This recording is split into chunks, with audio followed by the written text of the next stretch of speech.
Hey everybody, welcome to today's product update on Daily IoT. It's not a good one today. I'm not having a good time.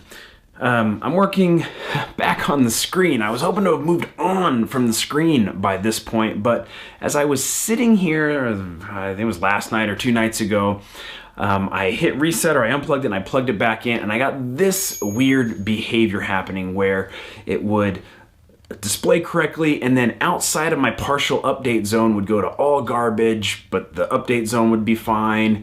And this has happened to me a few times, and the way I fix it is I unplug it, remove power when the display is displaying correctly, and then I plug it back in, and that seems to kick it back into gear. But working on this from a product perspective, I said I can't just have that be the case where it's like, oh, if your screen goes wonky, just unplug it when it looks good and then plug it back in. Like that's completely unacceptable solution. Perfectly acceptable for a maker project. Just, you know, you do whatever you have to make it look nice, and you can present it and show it to other people.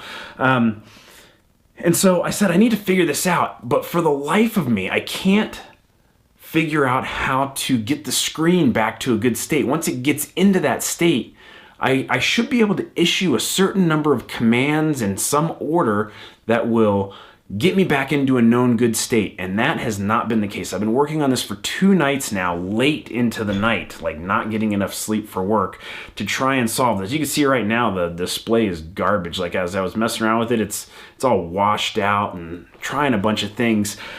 And so this is where we have hit a big hurdle. The data sheet on this is better than some, but not great. And I think what's happening is I'm getting some sort of problem with this concept of RAM and backup RAM where they're swapped and changed out, and I'm not really sure. And I've tried a whole bunch of things that are not working to get this thing right. I got to a point where I couldn't even clear it. I was issuing commands to the RAM multiple times to clear the display, and that wasn't working.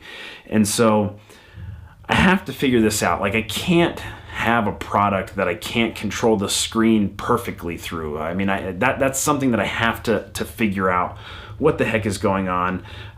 There's only like a paragraph in the data sheet about the RAM, the source code from the manufacturer is just not great. Like, a lot of it's just commented out. And so it's just,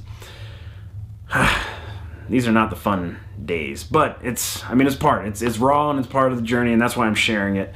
And so I don't have an update other than that, other than I'm trying to figure out what's going on here with this display and how I can, again, I've talked about this and hounded other products. If it doesn't do it reliably and deterministically and repeatably and all that stuff, and my screen's not doing that right now, and so I have to fix that.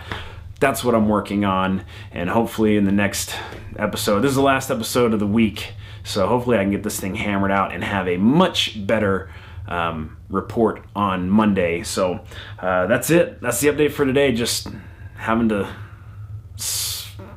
get through the hard parts of this to hopefully end up with a nice polished result on the other side. And so that's it. I appreciate everybody watching. Thank you so much for joining in the journey and watching this, and I appreciate people's comments when they leave them on the down in the comments below. I really love hearing from people, and so I hope everybody has an amazing weekend, and hope to see you back on Monday with a much more positive report on the Hockey Puck project. Until then, have a great weekend, and thanks so much for watching Daily IoT, the show where together we're learning how to make the Internet of Things one day at a time.